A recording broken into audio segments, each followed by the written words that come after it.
एक दिन एक कवि किसी धनी आदमी से मिलने गया और उसे कई सुंदर कविताएं सुनाई। इस उम्मीद के साथ सुनाई कि शायद वह धनवान खुश होकर कुछ इनाम जरूर देगा, लेकिन वह धनवान भी महाकंजूस था। बोला, तुम्हारी कविताएं सुनकर दिल खुश हो गया। तुम कल फिर आना, मैं तुम्हें खुश कर दूंगा। कल शायद अच्छा इनाम मिलेगा, ऐसी कल्पना करता हुआ वह कवि घर पहुंचा और सो गया। अगले दिन वह फिर उस धनवान की हवेली में जा पहुंचा। धनवान बोला, सुनो कवि महाशय, जैसे तुमने मुझे अपनी कविताएं सुनाकर खुश किया था, उसी तरह मैं भी तुमको बुलाकर खुश हूँ।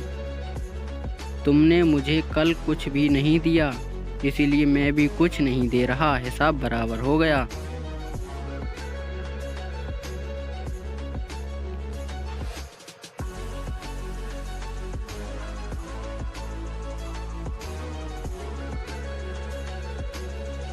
कवि बेहद निराश हो गया। उसने अपनी आप बीती एक मित्र को कह सुनाई और उस मित्र ने बीरबल को बता दिया।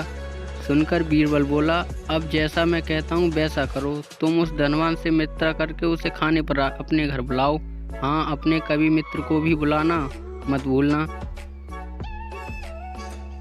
कवि के मित्र के घर दोपहर का भोजन कार्यक्रम तय हो गया। नियत समय पर वह धनवान भी आ पहुंचा। उस समय बीरबल, कवि और कुछ अन्य मित्र बातचीत में मशहूर थे। समय गुजरता जा रहा था, लेकिन खाने पीने की कोई नमोइश नहीं थी। वे लोग पहले ही तरह बातचीत में व्यस्त हो गए। धनवान की बेचैनी बढ़ती जा रही थी। जब उससे रहा ना गया तो बोल ही पड़ा, भोजन का समय तो कब का निकला जा रहा है।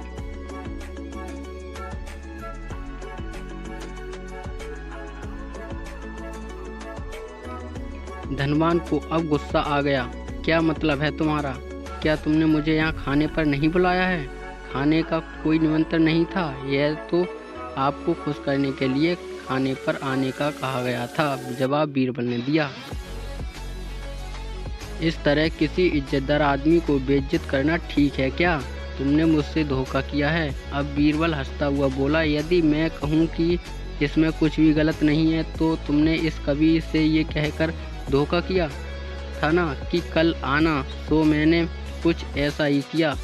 तुम जैसे लोगों के साथ ऐसा ही व्यवहार करना चाहिए, इसीलिए मैंने तुम्हें बुलाया था। धनवान को अब अपनी गलती का आभास हुआ और उसने कवि को अच्छा इनाम देकर वहां से